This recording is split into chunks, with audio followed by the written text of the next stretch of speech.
Hey, are all the stockings hung by the chimney with care? Excellent.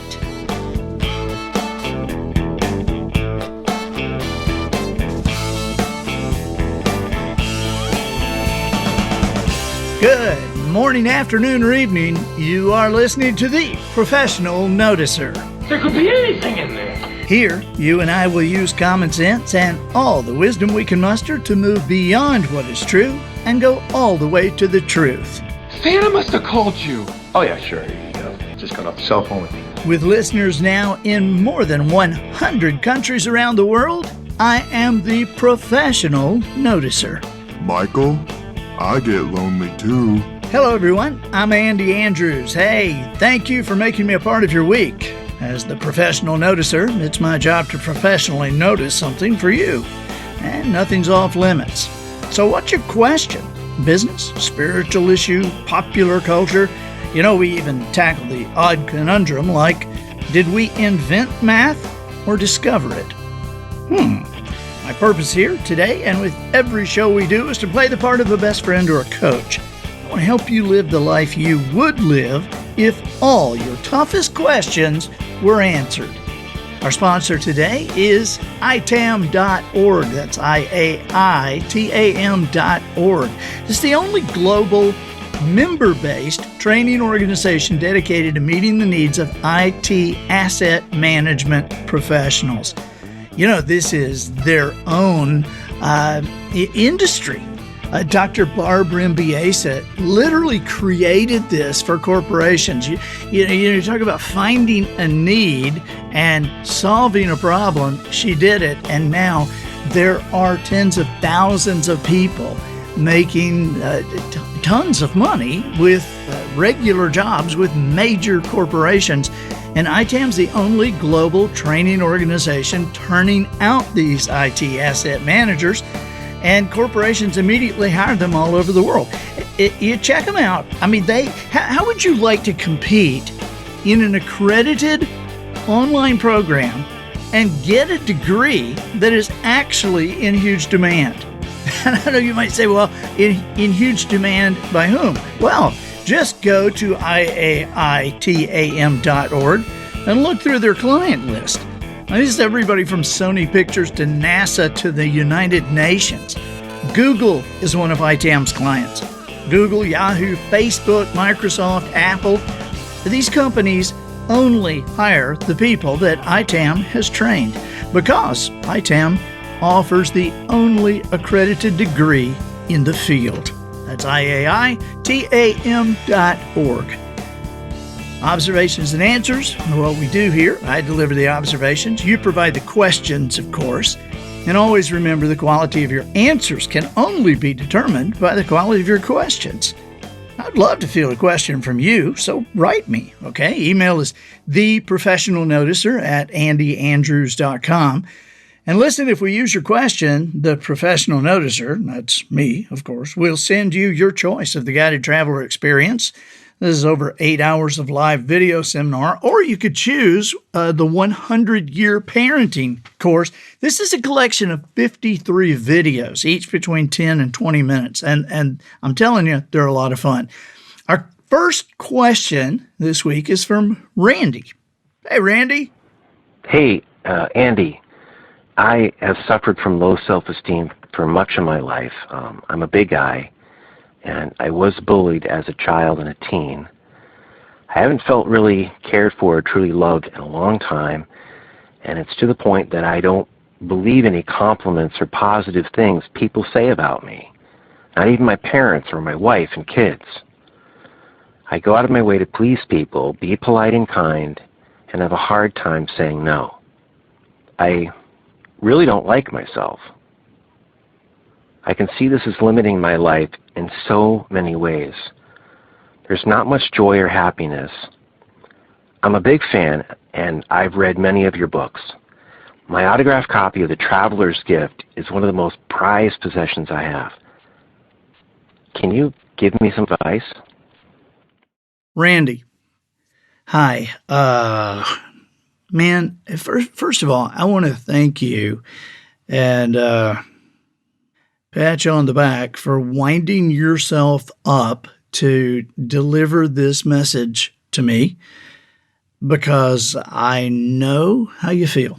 And I know that even though you feel that way, it's like the last thing you want to do is put it in words or talk about it to somebody else. But I also feel at this point in your life, when I hear you say, I really don't like myself, I don't want to, I don't want to make this overly dramatic or anything, but I sense a desperation there in you.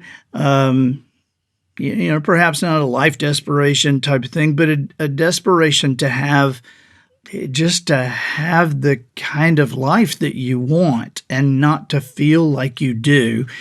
And man, I really think there's more people than you know that understand how you feel in this situation.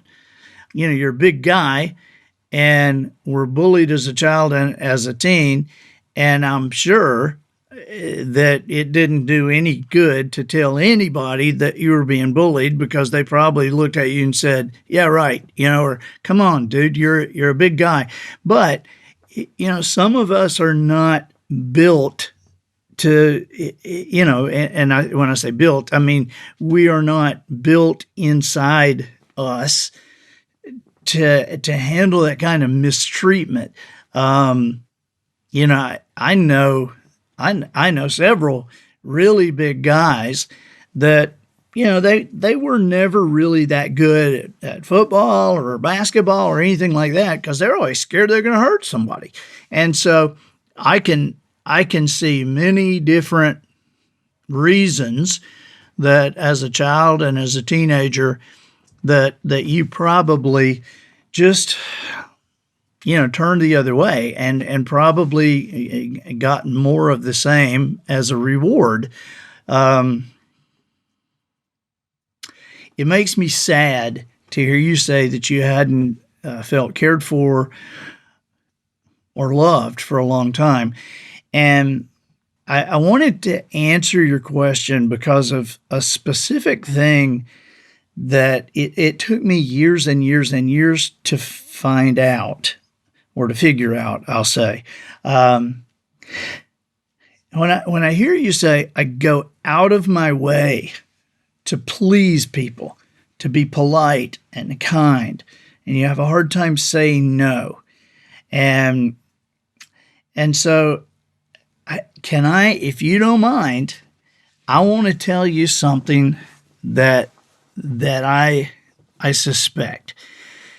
And this is not horrible or anything. It's just a kind of a misguided attention type of thing. And that is some of us, and I'm including me on this because I remember I said it took me years and years and years to figure this out. There's some people very close to me that I just got to feeling worse and worse too. And people would be like, why in the world? And of course I felt like an idiot for talking to anybody about it because they're like,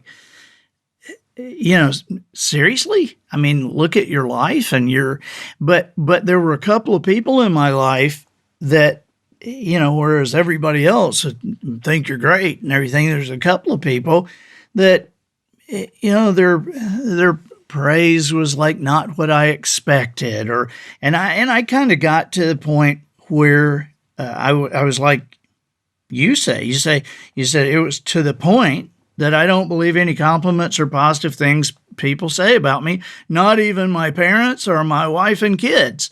And so here is something that I found out. I found out that I don't mean to be too overly weird or spiritual or anything like that, but I feel like I had this like deep conversation with God one night, and God said, "Look, you're performing for the wrong people. You're performing for the wrong person. You go out of your way to please people. You go out of your way to be polite and to be kind, and you have a hard time saying no. And yet the two or three people that you're focused on that you have like gotten kind of sadder and sadder and sadder, you've got to understand that it's like God saying this to me, that Andy, you have to understand that I did not put in them the ability to gratify you. I did not put in them the ability to make you happy. I didn't put, that it's like God said to me, dude, you are putting a massive burden on these other people. Randy, I had heard for years, and I'm sure you have heard this too. I bet you've heard people say, Randy, I don't know what you expect or, what you think you're supposed to be doing.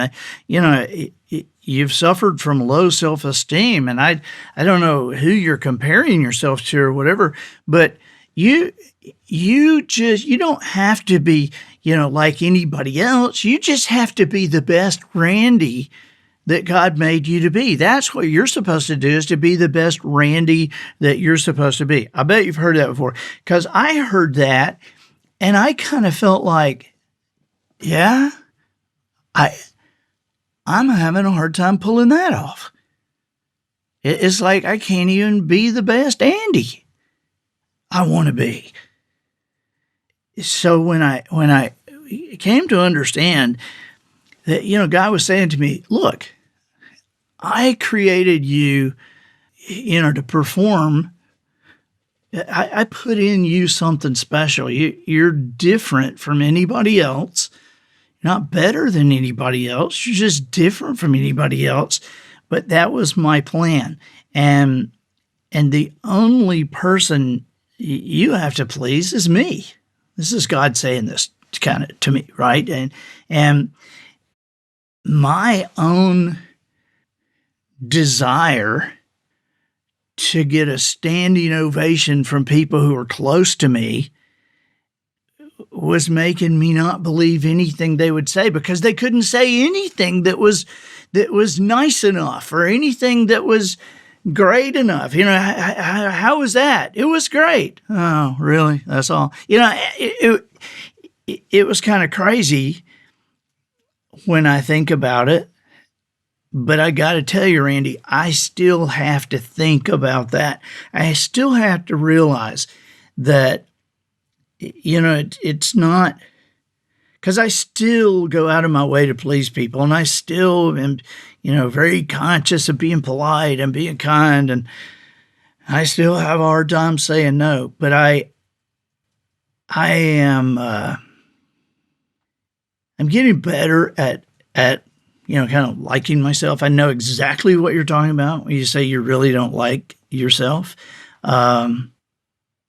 You said you can see this limiting your life in so many ways. Yeah, it does. Because when we kind of don't like ourselves, what we really mean is, man, and for me anyway, I was in this like constant cycle of disappointing myself. And I felt like disappointing everybody else. I put a book out, and it would do okay, but it wouldn't hit the New York Times bestseller list. And I feel like my publisher's upset. I feel like they're disappointed in me. I feel like I'm letting my family down. I think, well, maybe I didn't put enough time in. I just, so I know what you're talking about. And whether you're, an author or a speaker or whatever you are, it doesn't matter what you are, you have been made to be different, to be unique. And there is huge value in you, buddy. But I know that before that huge value kind of gets to the point that it's really announcing itself, you got to kind of practice it. You got to practice it. I had a real hard time putting my head down at the end of the day and just kind of saying, hey, it's really odd, Randy. You can't, or at least I can't write a book in a day. I mean, apparently I can't even write one in several months. I'm struggling with the end of one now. But if I went to bed every night and allowed myself to be mad because I didn't finish the book that day, I guess I'd just kind of be mad and disappointed in myself every day of my life. And so at some point, you and I have to have, talks with our Creator and affirm, hey, I'm going to perform here for you. You're the one that made me, and so you're the one that's going to have to give me that sense that, the sense about whether I did my best, whether I did everything I could, or, if I left some of it on the table. And look, that is not to obsess about that. That is just to close your eyes and say, hey, thank you, God. And then, go to sleep and, appreciate the opportunity today, or I might hit it a little harder tomorrow or whatever. But it's not fair that you and I put the burden on our families for our happiness. And I think a lot of times when you and I say, man, I'm having like self-esteem problems, I'm just having to, I feel bad about myself. I think, and this may be only in my case, buddy, but I would think about this hard, because I think that what we have done at that point is we're not seeing ourselves through God's eyes or even our own eyes. We're seeing ourselves through our imagination about how we think other people might see us. And I find that in most cases, that's not even true. So, all right, buddy, keep after it. All right, just keep after it. I appreciate so much you getting into the traveler's gift, and I'm glad. Hey, also, if you haven't read the Noticer again or recently, read the Noticer and read the Noticer Returns. I find that even when Jones is not like right there with me, that I can think about that old dude and I can come up with some good stuff that he would have said had he been right there, okay? And sometimes it'll make me laugh, sometimes it'll make me think, sometimes it'll make me turn around, but get the old man in your head, okay? Thanks, Randy. I'm Andy Andrews, the professional noticer, and harnessing common sense and wisdom to plow through challenges, all the way to an answer for you, for us. Hey, here's the thought. I know you can use Google to find the world's most comfortable mattress, or the answer to the question, if marshmallows don't go bad, would they also make good pillow stuffing? But where do you seek wisdom? There's a difference in knowledge and wisdom. Knowledge will help you investigate what others say is the best night's sleep they've ever had. But wisdom will tell you that some testimonials are just baloney. And as your mother always said, no baloney in bed. Pure knowledge without the wisdom to apply that knowledge in a proper way is useless. Allow me to suggest wisdomharbor.com. That's Wisdom, Harbor, Harbor with an O-U-R. Go there now, and I will welcome you and set you up with a free 5-minute guided tour. And then, hey, Become a member of Wisdom Harbor. We are having a blast. It's only $17 a month. Do it for your family, your business, and your schools. This will be some of the best topics of conversation your family has ever had at the dinner table together. There's so many ways you can go with this. WisdomHarbor.com. Our next question is from Lynn. Hey, Lynn. Hey, Andy. I have a lovely 24-year-old daughter who is very different from me. I love her to death but have a hard time relating to her. She lacks self-confidence and is introverted. She lacks motivation to do anything but watch YouTube and CosPlay, which involves dressing up like various movie characters and in costumes and wigs. She is a very cute young lady, however, you cannot see past the clothes and the wigs. Her whole life is consumed with this lifestyle. On a positive side, she has a full-time job and lives in an apartment with a friend. She is a good worker and does well at her job. She also is very giving and thoughtful. She does have friends which more or less encourage her in her lifestyle, and she is a leader in the group. My struggle is I want to encourage her to do more with her life. We are relatively close. She even says it herself. But when my husband and I try make any kind of criticism or question something she's wearing or doing, she gets extremely defensive and shuts down. We do try to encourage her whenever we can, say how proud we are of her and making it on her own and doing well in her job. We thought that when she moved out on her own, it would force her to do more adult things, but it's been 9 months now and we have seen no change. She is a middle child sandwiched between two successful siblings. She's never been interested in high achievement and the prospects of making money does not interest her. She dropped out of college even though she was making straight A's and took an entry-level job in an accounting office. She does attend church, but is not involved in any ministry, even though she was when she was younger. How can I encourage her to aim higher in life, in the life that God has made her for a purpose, and is not wasted on constant entertainment? Thank you. Lynn, thank you for the question. Wow. You know what? I took some notes as you talked, and I I think I can make you feel a lot better. But first, I might make you feel a little worse. Okay? Just like consider me a doctor right now, and I'm going to give you a shot that kind of hurts.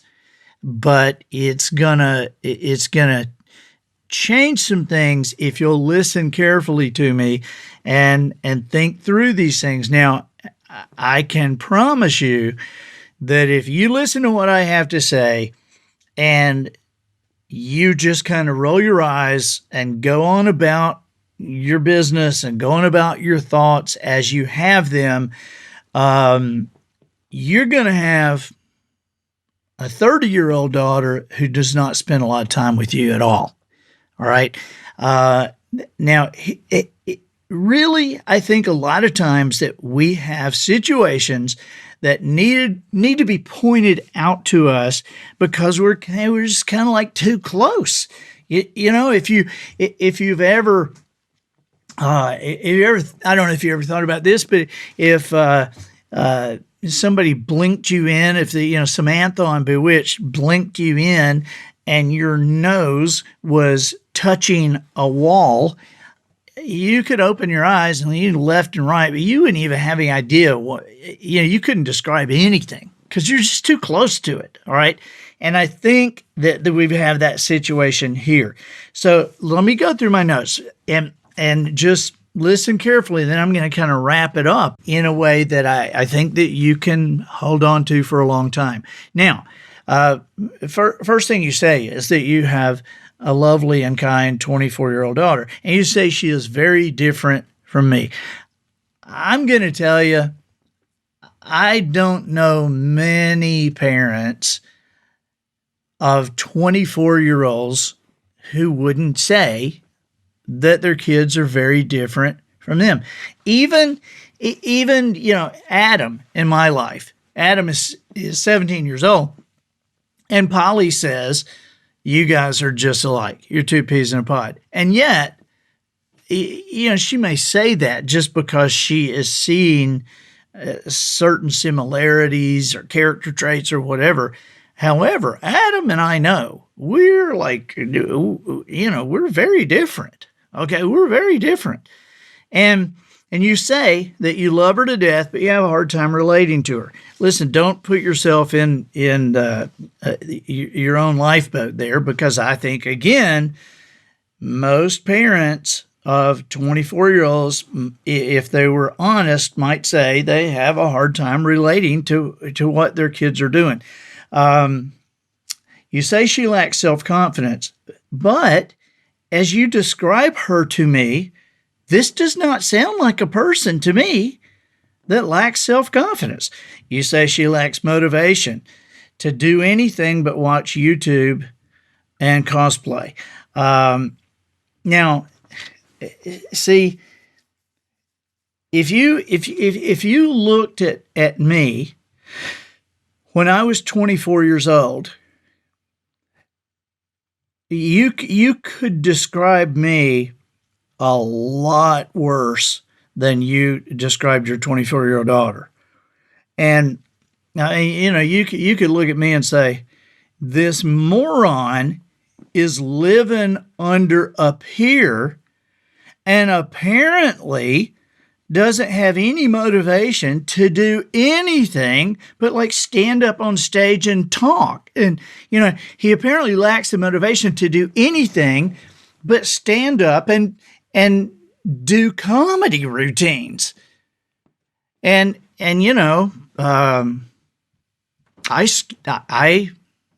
left college too.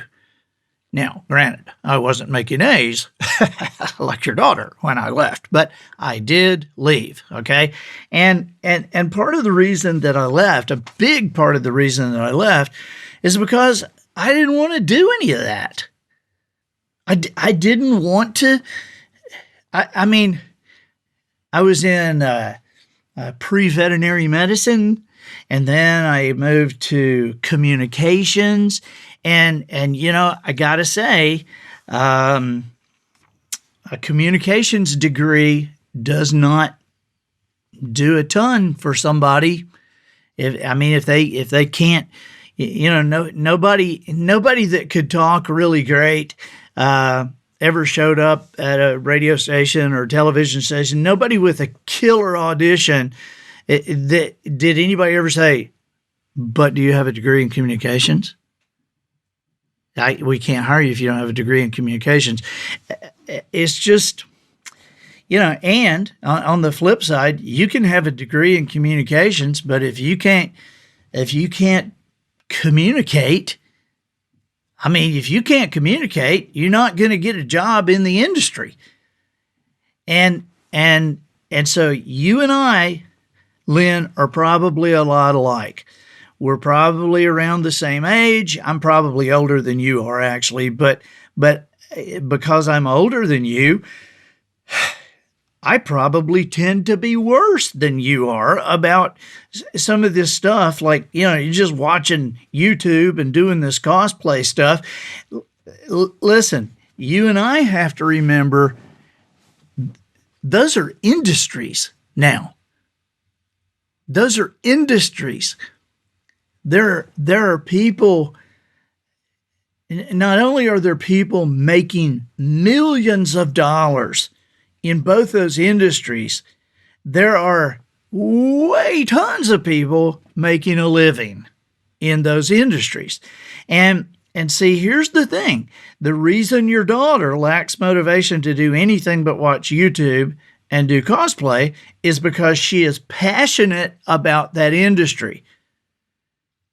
You say her whole life is consumed with this. If she's not watching YouTube or watching television, she's talking about it. Yeah. See, I look at Austin, my 20-year-old, who owns 2 businesses, and I can say, he didn't really lacks motivation to do anything but create businesses and make knives and get, his whole life is consumed with this. Adam, he lacks motivation to do anything but fish and talk about fishing. and read about fishing and watch stuff about fishing on YouTube. And now Adam and Dylan have their own YouTube thing. It's Gulf Coast Nation. And so, there are, I'm just wanting you to see that we live in a different world now, that college degrees are not necessarily necessary. I had this same conversation with Austin, okay, when he was in the 11th grade, actually, and I kind of got the idea that he was not thinking toward college, and Polly and I've talked a lot about it. Polly was very nervous about that, but see, Polly and I come from a different generation, and I asked Austin about it one day, and he said, "Dad, why do people go to college?" I said, "To get a degree." He said, "Right. Why do they get a degree?" I said, "To get a good job." He said, "Right. I don't really want a good job." I said, "Okay." He said, "I want to own my business. I want to create jobs for other people." And he said, "Dad," he said, "if I was going to be an accountant or a doctor or an attorney or a teacher, that would require a degree, and I would get a degree. But I want to own businesses, and I have already found that I can go to any college and pay to take a class that I need to learn from." He said, "But I have no desire to go tens of thousands of dollars in debt and be, in a fraternity and get cheap football game tickets." He said, "I don't have any desire to do that." And all I could think about was, it took me a long time to pay off my college loan. And I know tons of people paying off their college loans. And except for doctors and teachers and accountants and attorneys, I don't know many people that work with their degrees. So here's what I want you to note, Lynn. Okay? You said she has a full-time job and she lives in an apartment with her friend. She's a good worker and she does well at her job. She's also very giving and thoughtful. She has friends, a bunch of friends who more or less encourage her in her lifestyle, you said. And of course they do. If they didn't encourage her in what she was doing, they wouldn't be her friends, okay? But she is more of a leader in her group. Now, here's where we get down to the part that's going to hurt, Lynn. You said that your struggle is that you want to encourage her to do more with her life. You mentioned that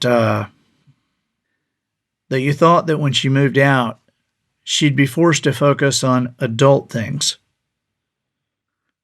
You mentioned she's a middle child sandwiched between two successful siblings.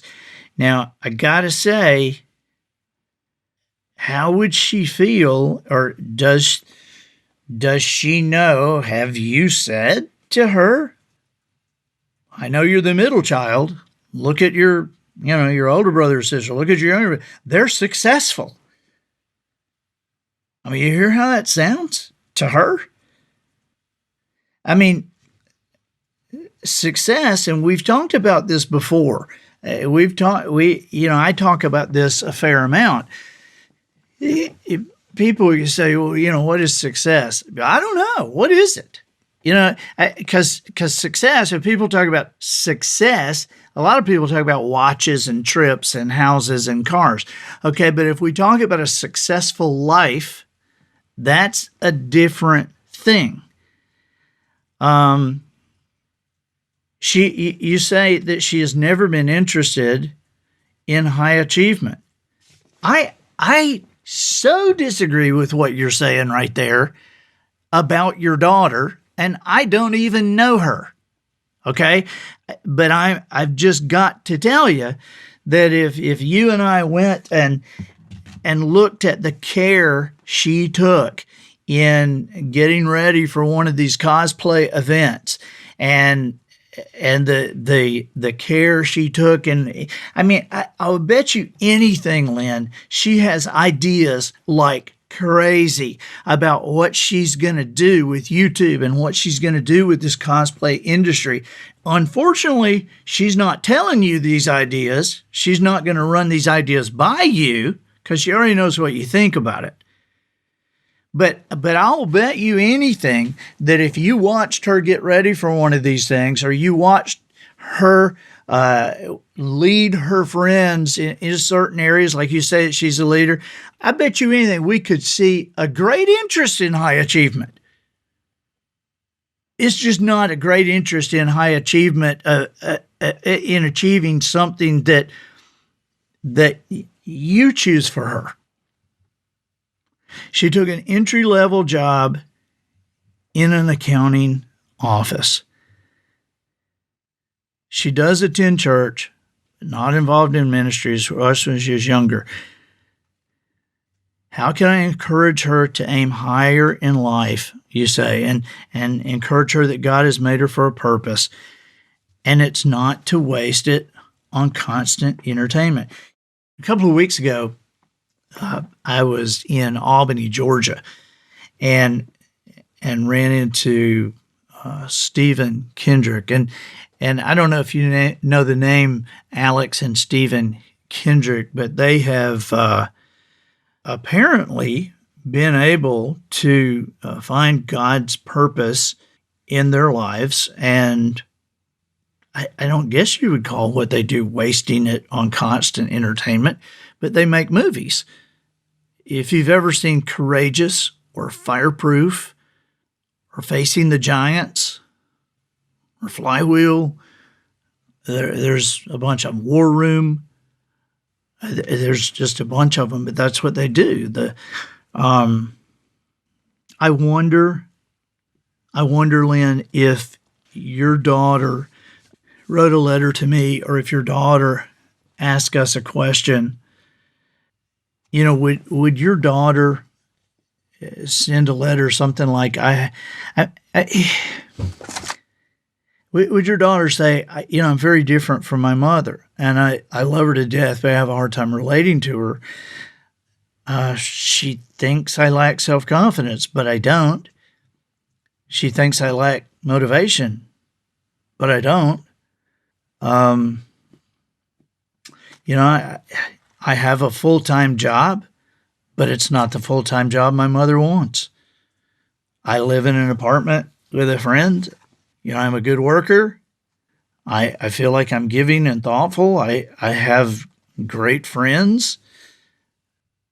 I'm 24 years old, and my mother somehow is not satisfied with my life. And, I feel like she's not proud of me. And she tells me I should be doing adult things, and I feel like I am, but I'm not doing the same adult things as my older and younger sibling. My mom thinks I'm not interested in high achievement, but I am. And my mom thinks that the prospect of making money doesn't interest me. It does. But right now, I can't make the kind of money that I want to make doing what I want to do. And so I make enough money at my job so that I don't have to think about money or do anything stupid while I am creating the life that will make more money. My mom keeps saying that I dropped out of college and I was getting straight A's. I was getting straight A's, but I was getting straight A's in a major that I knew that if I took a job at that major, I was going to go jump off a cliff. And you know what? I go to church, but apparently I don't go to church as much as my mom thinks I ought to. And my mom keeps saying that God has made you for a purpose. Well, I believe that. But I also believe God will guide me with that purpose. Lynn, I don't want to make you feel bad. I want to encourage you. And I just want to reiterate, I was talking to Randy earlier and I was saying, man, I see myself in some of what you're doing. Well, I see myself in some of what you're saying too. I'm not going to lie to you. I mean, I look at my boys sometimes, and I would have made different choices in certain things, but I also, one of my best buddies and I were talking the other day, and it, curiously enough, it was about this, okay? Because his son has a particular talent, and he's just not made the most of that talent, and it's because he's not passionate about it. It's just not something that interests him a lot. Now, my friend said to me, now on this other thing, oh my gosh, he's passionate. And I said, yeah, that's, Adam, passionate about fishing, Austin, passionate about business, passionate about knives, his AustinLegacyKnives.com, and, he's building handmade knives, he's creating businesses. And my buddy and I kind of realized as we were talking, we say, as many young adults that are out there that are not passionate about anything, good grief, aren't we glad our kids are just passionate about something? I mean, really, Lynn, aren't you glad she's passionate about something? She's passionate about it. It's not just like a mild interest. I mean, look around and look at how many young adults are just drifting and miserable. Your daughter is passionate about something. And I'll close this by just reminding you. You say she's lovely, she's kind. You say she's very cute.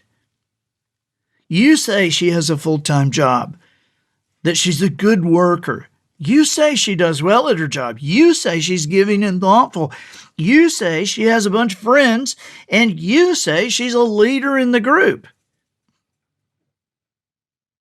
And you say she attends church. It sounds to me like you have something to be grateful for with your middle child. And just step back from the wall, get a larger view. And I think you're going to find a gratefulness and a patience that you didn't know you had, because I made the comment earlier, if you continue on this pathway, you're going to have a 30-year-old that you don't have a very good relationship with. And so just remember that she's 24.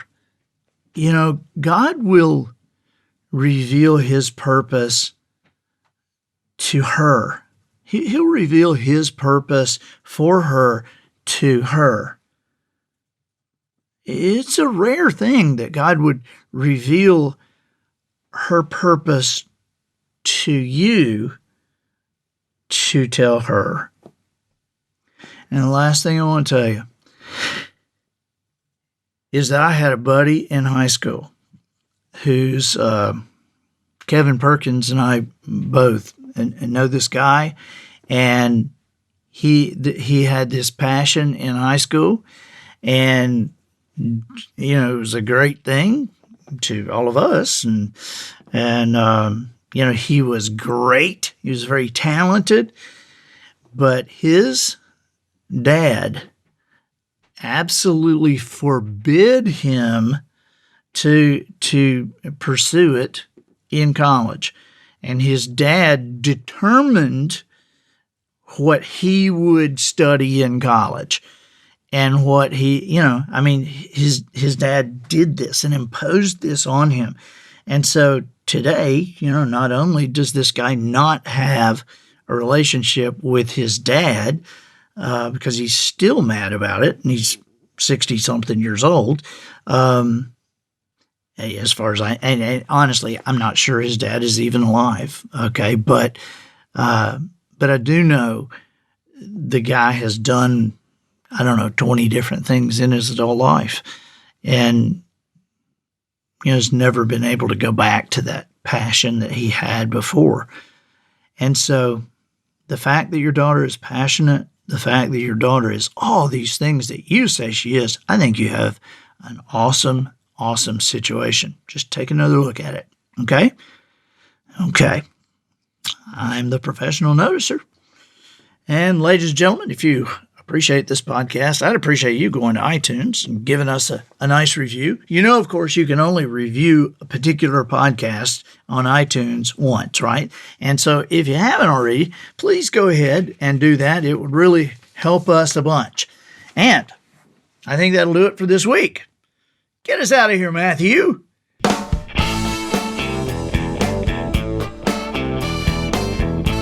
So, ladies and gentlemen, and to the boys and girls who aspire to become ladies and gentlemen, we have reached the end of another episode of The Professional Noticer.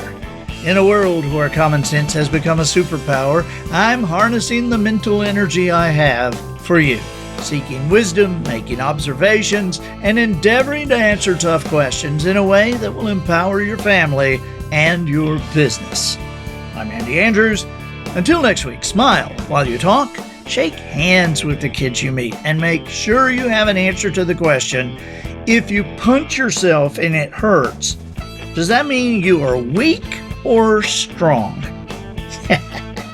And so until next week, goodbye.